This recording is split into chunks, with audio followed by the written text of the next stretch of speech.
बिस्मिल्लाहिर्रहमानिर्रहीम। अस्सलाम वालेकुम व्यूअर्स, आप देख रहे हैं ग्लोबल टाइम्स पाकिस्तान में हूँ हैदर हयात खान।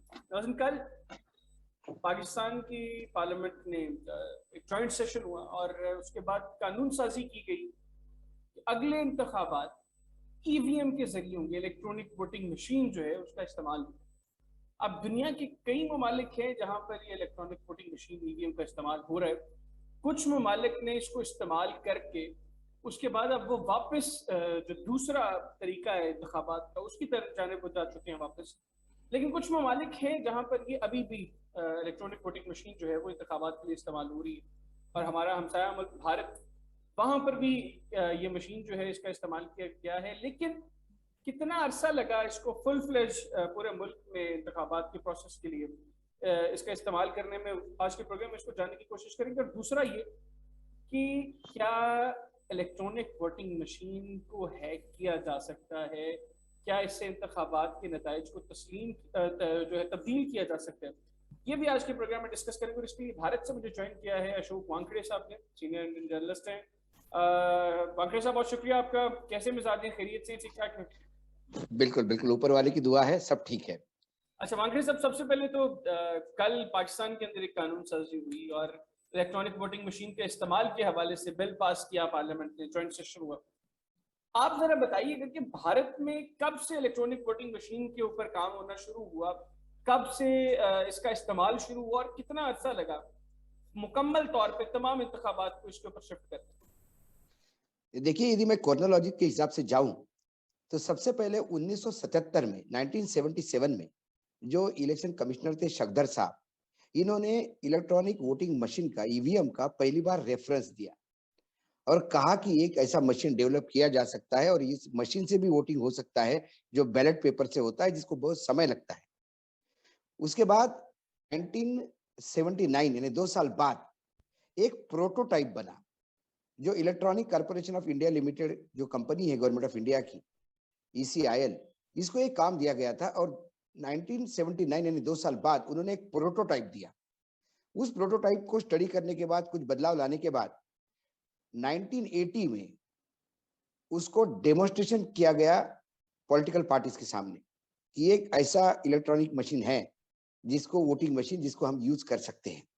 बहुत जद्दोजहद हुई, बहुत सारा डिस्कशन हुआ, उसमें कुछ अमेंडमेंट हुए, फिर कुछ एडिशन हुई। करते करते 1982 में मई महीने के केरल के राज्य में, केरल एक छोटा राज्य है दक्षिण की तरफ भारत के, उस राज्य में, केरला भी बोलते, हाँ हाँ, तो वो केरला में 1982, क्योंकि केरल ये हाईली एजुकेटेड स्टेट है, 100% एजुकेशन है वहां पे, ये बड़ा इंपॉर्टेंट पॉइंट है, ठीक है। लिटरेसी, क्योंकि इसमें लिटरेसी का बहुत बड़ा इंपॉर्टेंट रोल है। तो मई 82 का जो जनरल इलेक्शन था, उसमें केरल में लोकसभा इलेक्शन के लिए, यानी पार्लियामेंट्री इलेक्शन के लिए मशीन्स का उपयोग किया गया। ठीक है। लेकिन इसमें लोचा, मतलब एक पेच ये फंसा था, क्योंकि ये इलेक्शन होने के बाद कुछ लोग कोर्ट चले गए। अच्छा। और सुप्रीम कोर्ट में केस हार गई सरकार, क्योंकि जो पीपल्स रिप्रेजेंटेटिव एक्ट 1951 है, जिसके तहत चुनाव किए जाते हैं, उस एक्ट में मशीन का कोई प्रोविजन ही नहीं था। ओके। तो फिर उसके बाद 1989 में पीपल्स रिप्रेजेंटेटिव एक्ट 1951 ये अमेंड हुआ लोकसभा में, राज्यसभा लोकसभा में। मुझे बताइएगा, आपने कहा 1982 के जो केरला के इलेक्शंस थे वो सबसे पहले इलेक्ट्रॉनिक वोटिंग मशीन के तहत किए गए, उसके बाद कुछ नहीं किए गए थे, दैट वाज यूज्ड, लेकिन that result was set aside. उसके नतीजों को कोर्ट ने स्टे दे दिया और फिर बैलेट पेपर से ही चुनाव करवाने पड़े। बिल्कुल ठीक। वह री इलेक्शन हुआ, क्योंकि उस एक्ट में प्रोविजन नहीं था। 1989 में फिर उस एक्ट में अमेंडमेंट हुआ, जो रिप्रेजेंटेटिव ऑफ पीपल्स एक्ट 1951 है, उसमें अमेंडमेंट करके वोटिंग मशीन के लिए प्रोविजन क्रिएट किया गया। और फिर 1989 में ही 25 कॉन्स्टिट्यूंसी, जो विधानसभा, जो स्टेट की इलेक्शंस है असेंबलीज के लिए, वहां पे 25 कॉन्स्टिट्यूंसीज, अलग अलग 3 राज्य थे, उन राज्य के सिलेक्टेड कॉन्स्टिट्यूंसी में इसका उपयोग किया गया, जो लीगल भी था और जो ट्रायल माना जाता है, पहला ट्रायल 89 में। उसके बाद 1999 में 45 लोकसभा सीट्स पे इसको ट्रायल के तौर पे उतारा गया, यूज हुआ। 2000 में, सन 2000 में, 2000 में 45 विधानसभा सीट्स फिर तमिलनाडु, हरियाणा, केरला, वेस्ट बंगाल यहां पे यूज किया गया। और 2004 में फुल फ्लेज लोकसभा और विधानसभा के चुनाव में इलेक्शन मशीन्स इंट्रोड्यूस हुए। अभी तक 4 लोकसभा के चुनाव ईवीएम के तहत हुए हैं, 122 विधानसभाओं के चुनाव हुए हैं और 315 करोड़ वोटर्स अभी तक ईवीएम के द्वारा सरकार चुन चुके हैं। बिल्कुल ठीक हो गया। अच्छा, ये स्टैटिस्टिक डाटा है। तो आप ये समझ लीजिए 1977 से, ठीक है, 1977 से 2004 तक, ठीक है, मतलब इतना समय लगा। इसका मतलब कम से कम 20-22 साल लगे। 22 साल तो लगे ना, वो 82 हाँ, ऑनवर्ड्स। ये इसका मतलब है कि आपके तकरीबन तो 27-28 साल लगे। हाँ, जब से इलेक्ट्रॉनिक वोटिंग मशीन की सजेशन इलेक्शन कमीशन की जानिब दिया, तब से लेके 2004 तक उसका फुल फ्लेज यूज हुआ। फुल फ्लेज यूज हुआ, ठीक हो गया। हाँ। अच्छा, आप मुझे ये बताइएगा कि 2004 से ऑनवर्ड्स अभी तक जितने भी भारत में इंतखाबात हुए, वो जिस तरह आपने बताया कि वो ईवीएम के इस्तेमाल के साथ हुई, मुझे ये बताइएगा कि क्या ये मशीन हैक की जा सकती है? और उससे पहली चीज ये कि जो आपने कहा कि केरला में इसका इस्तेमाल सबसे पहले हुआ क्योंकि वहाँ की जो आबादी थी वो 100% एजुकेटेड थी। तो कितना टाइम लगता है एक वोटर को एजुकेट करने में कि आपने वोट किस तरीके से कास्ट करना है, जब बहुत से लोग देख पढ़ ही नहीं सकते कि हम जिसको कास्ट कर रहे हैं वो उसका नाम क्या है? देखिए, बहुत सारा चीज जो है, उन अधिकारियों पे जो वोटिंग पोलिंग टीम होती है, बूथ पे जो लोग बैठते हैं उसका, क्योंकि इसके 2 यूनिट होते हैं, एक होता है सीयू कंट्रोल यूनिट और एक होता है बैलेटिंग यूनिट। बैलेटिंग यूनिट वो एक लैपटॉप जैसा होता है कि जिसके ऊपर सारे कैंडिडेट के नाम लिखे होते हैं, सब कुछ होता है। और कंट्रोलिंग यूनिट उस अधिकारी के पास होता है। जब वोटर जाता है, अपनी सिग्नेचर करता है, अपना आइडेंटिफिकेशन देके, जब उसके उंगली पे इंक लगती है कि नाउ ही हैज वोटेड, और जब इंक लगने के बाद जब वो जाता है तो अपने बूथ पे जाके, जैसे वो बूथ पे जाएगा, कंट्रोल यूनिट से वो अधिकारी मशीन पर बटन दबा के रिलीज करता है कि नाउ ही कैन वोट। उसके बाद वो दूसरा बटन वहां दबाता है। तो कई जगह जब स्टार्टिंग में ये भी बातें सामने आई कि ये जो अधिकारी होते थे ये भी कोई पॉलिटिकल पार्टी से इन्फ्लुएंस्ड होते थे, तो वो उस वोटर को बताते थे कि मैं यहाँ से बटन दबाऊंगा, 2 आवाज आएगी, आवाज आने के बाद आप तीसरे नंबर का बटन दबा देना, आपका वोट चला जाएगा। पता पड़ा तीसरे नंबर का वोट उस कैंडिडेट का है जिसको ये अधिकारी फेवर करते थे। ये बात भी सामने आई। उसके बाद पॉलिटिकल पार्टीज ने बहुत ज्यादा कैंपेन किया, इलेक्शन कमीशन ने बहुत ज्यादा कैंपेन किया, और ये मशीन्स लगातार अमेंड होती थी। जो पहली बार 2004 में मशीन यूज हुई और अब 2000 पिछले 19 में जो मशीन यूज हुई है उसमें भी कई मॉडल्स आ गए, क्योंकि जैसे जैसे कंप्लेंट्स आती थी, जैसे जैसा पता पड़ता था कि इस मशीन में ये खराबी है, इस मशीन में कोई टेम्परेचर के कारण खराब होती है, किसी और कारण खराब होती है, तो उसमें बदलाव लाते गए। उसके बाद बार बार ये कहा जाता था कि कुछ लोगों का वोट ही नहीं डलता और यही लोग अपने बटन दबा के खुद ही वोट डालते हैं। इसलिए, और वोटर डालने वाले को ये पता होना चाहिए कि उसका वोट सही गया कि नहीं गया। उसके बाद एक नया कंसेप्ट इंट्रोड्यूस हुआ इसमें, वो है VVPAT, voters verifiable paper audit trail. वो एक अलग यूनिट लगता है उस मशीन के साथ, मतलब बैलेटिंग यूनिट के साथ, जहां वो बटन दबाता है वोटर, वहां जैसे वोटर बटन दबाता है एक स्लिप आती है अंदर से प्रिंट होके और नीचे डब्बे में गिरती है। अच्छा, वो स्लिप बताती है कि आपका ये वोट किधर गया है। अच्छा, नहीं, वो ऑटोमेटिकली उस डब्बे में गिर जाती है या वो वोटर के पास आती है? वोटर उसको वेरीफाई कर सकते हैं कि मैंने अगर भारत नहीं, वोटर के पास नहीं आती, वो अंदर चली जाती है। वोटर को यदि कंप्लेंट करनी हो तो वो कंप्लेंट करके वो देख सकता है। अच्छा, वो कंप्लेंट, वो 2010 में 2011 में उसका डेमो हुआ और फिर उसके बाद वो इंट्रोड्यूस हुआ, और वो भी अभी फुल फ्लेज नहीं है, सभी जगह नहीं है। जहां जहां कंप्लेंट्स हो सकती है, कोई बूथ्स बहुत सेंसिटिव होते हैं जहां वोटिंग रीग होता है, या अलग अलग कैटेगरी के बूथ होते हैं कि यहाँ नॉर्मल वोटिंग होता है या हमेशा वायलेंस होता है, या बूथ लूटे जाते हैं, वो जो एरिया है वहां पे वीवीपैट की मशीन ट्रायल एरर पे लगातार यूज हो रही है, जिसको कोर्ट में भी मान्यता है। यदि ये झगड़ा कोर्ट तक जाता है तो कोर्ट में वो वीवीपैट का जो मशीन का रिकॉर्ड्स है वो देके, वो सारी स्लिप्स देके वेरीफाई की जाती है कि कितने वोट पड़े थे और कितने स्लिप्स उनके पास इकट्ठा हुई। अच्छा, एक वांकड़े साहब, एक बड़ी इंपॉर्टेंट चीज है कि ये जो वोटिंग प्रोसेस है ये बड़ा सीक्रेट प्रोसेस है। आप वांकड़े साहब ने किसको वोट कास्ट किया है या मैंने किसको वोट कास्ट किया, ये बड़ा सीक्रेट प्रोसेस है।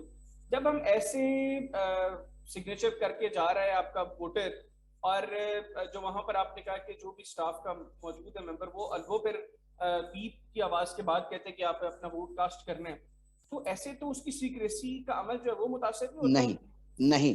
अच्छा, दो कंट्रोल यूनिट और बैलेटिंग यूनिट, इसमें 5 मीटर का केबल है, वो कवर्ड केबिन में होता है बैलेटिंग यूनिट। लेकिन देखिए ना कि वानखेड़े साहब वोट कास्ट करने जा रहे हैं। यदि मैंने वोट कास्ट किया तो उस मशीन पे मैं कौन सा बटन दबा देता हूं, ये मेरे सिवा किसी को पता नहीं होता, लेकिन जब ना वोट की दिखता स्लिप है। आ गई तो वो उस सॉफ्टवेयर में तो चला गया ना।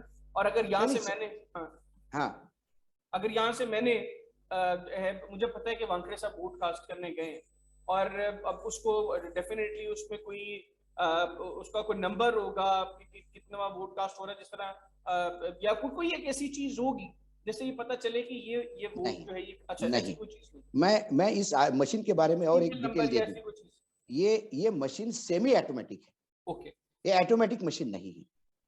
ये सेमी ऑटोमेटिक मतलब आधा ऑटोमेटिक है और आधा ये मैनुअल है, ओके, इसलिए ये हैक नहीं हो सकती। ठीक है, ये किसी भी तरह से नेट से जुड़ी हुई नहीं है, और इस मशीन का जो टोटल डाटा है वो लॉक्ड होता है, वो अच्छा, कोई भी बीच में उठ के देख नहीं सकता।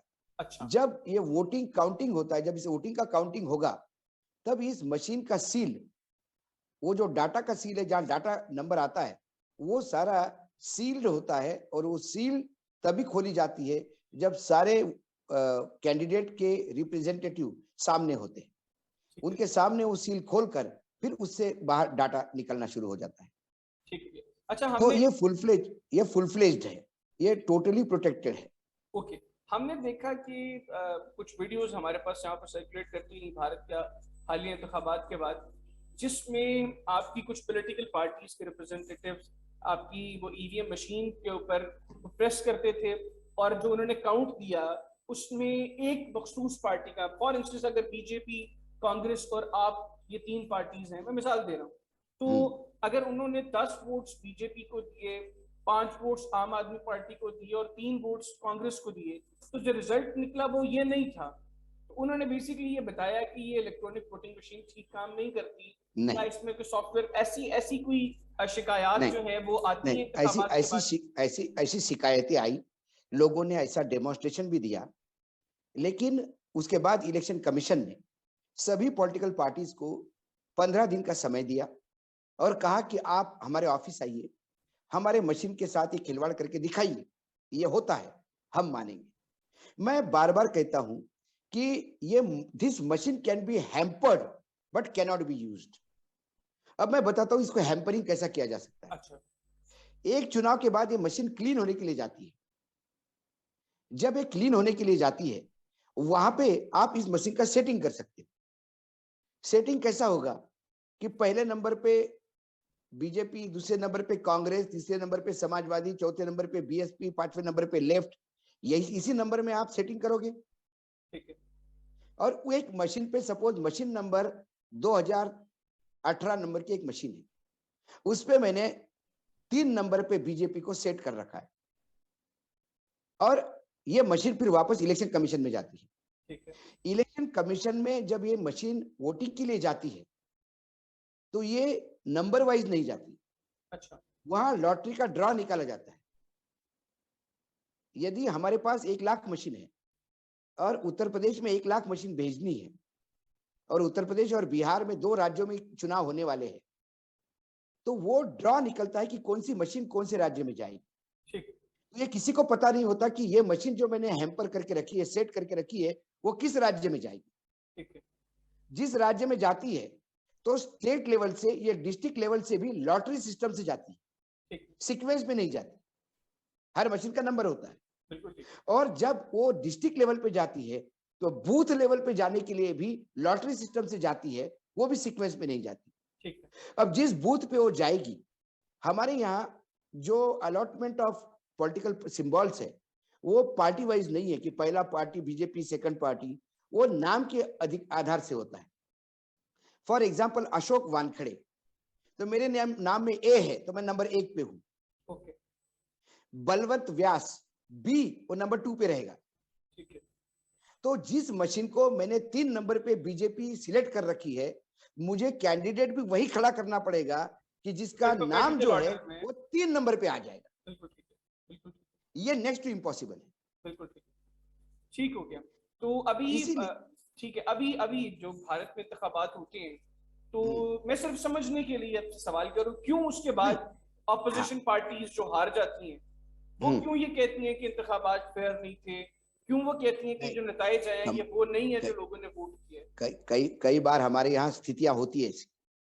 हमारे यहाँ पंजाब में चुनाव हो गया, दिल्ली में चुनाव हो गया, आम आदमी पार्टी ने बहुत बड़ा स्ट्रांग ऑब्जेक्शन लिया कि पंजाब में हम चुनाव हार गए क्योंकि ईवीएम का गलत यूज हुआ।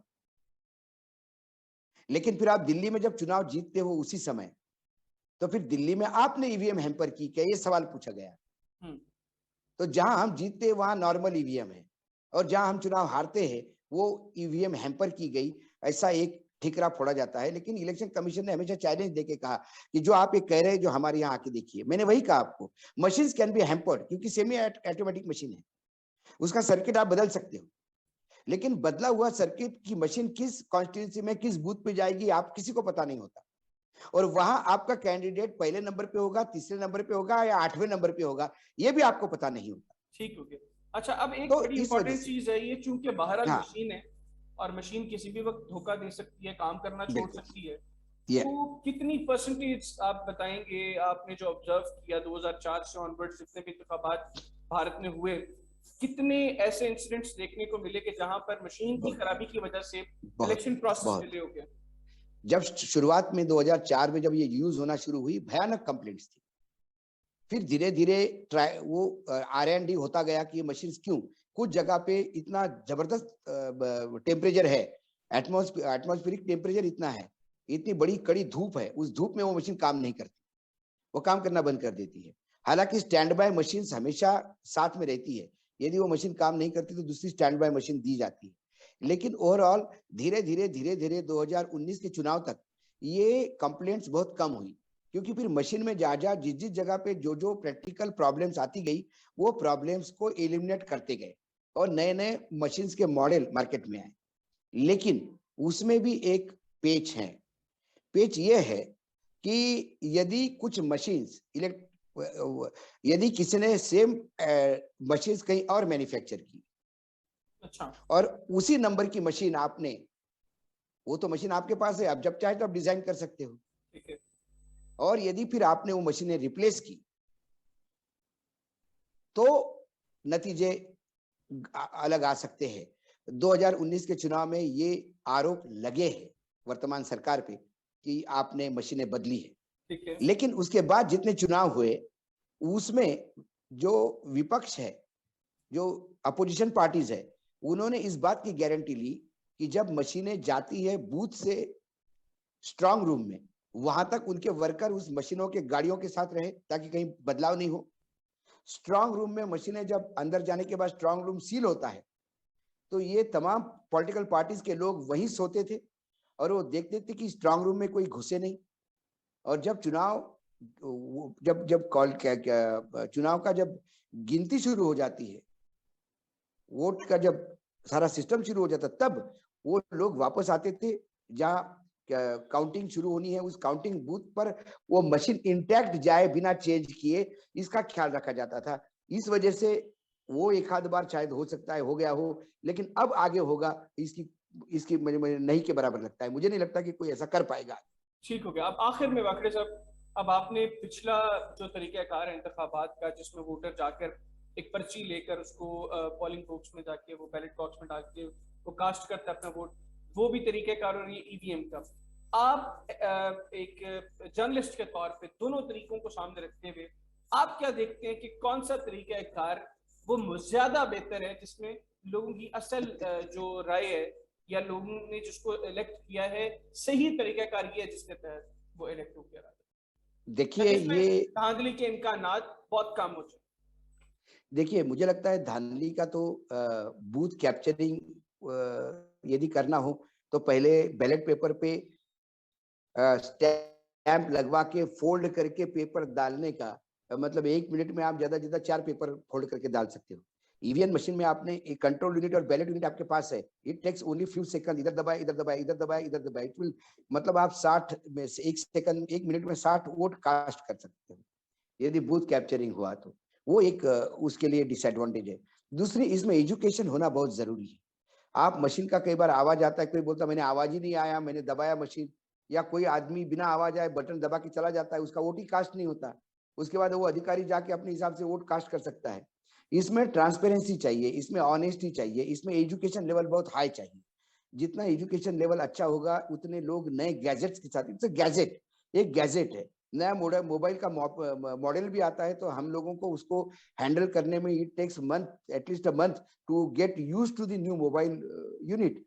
तो ये तो साल में एक ही बार आप यूज करते हो, तो उसको यूज करने में मुझे लगता है इसमें शिक्षा का बहुत जरूरी ये है। और ये ट्रायल एंड एरर मेथड कि मेरे यहाँ भी मैंने आपको कहा कि आज ईवीएम मतलब 28 साल तो ये इंट्रोड्यूस होने में लगे, और फिर जब ये फुल फ्लेज 2004 से शुरू हुआ तो आज हम 2021 में, पिछले 20 साल से लगातार चुनाव होते जा रहे हैं, 4 लोकसभा चुनाव, 122 राज्यों के चुनाव इसमें हुए हैं। तो अब लोकल बॉडीज के चुनाव में भी ईवीएम यूज हुआ है। तो इसका यूज जितना ज्यादा होगा उतने लोग ये मशीन फ्रेंडली होंगे, उतने इसमें धांधलियां कम होगी। लेकिन इनिशियल स्टेज में आपको तो पिछले 2-4 चुनाव तो आप ये सोच के समझिए कि इसमें बहुत सारी धांधलियां होगी, बहुत सारे लोग इसमें खासकर जो सत्ता में होते हैं वो इसका एडवांटेज लेने का प्रयास करेंगे। बिल्कुल ठीक हो गया अशोक कांग्रेस साहब, बहुत शुक्रिया आपका। आपने तफसीली तौर पर ये पूरा प्रोसेस भी समझाया और बताया कि किस तरह हैम्परिंग हो सकती है मशीन की, और क्या कैसे इस मशीन का इस्तेमाल कैसे होगा। बहुत शुक्रिया एक मतलब फिर आपने वक्त निकाला ना। अशोक कांग्रेस साहब को आपने सुनी। मकसद ये था कि भारत में चूंकि बहुत अरसे से ईवीएम मशीन का इस्तेमाल हो रहा है, तो इसका इस्तेमाल है कैसे, क्या कितना अरसा लगा भारत को मुकम्मल तौर पर अपने इंतखाबात को इस सिस्टम पर शिफ्ट करने में। तो ये चीजें आपके सामने लेकर आना मकसद था आज के प्रोग्राम का। आज के प्रोग्राम से इतनी, अगले प्रोग्राम तक के लिए हैदर याद खान और ग्लोबल टाइम्स पाकिस्तान की टीम को इजाजत दीजिए। अल्लाह हाफिज। पाकिस्तान जिंदाबाद।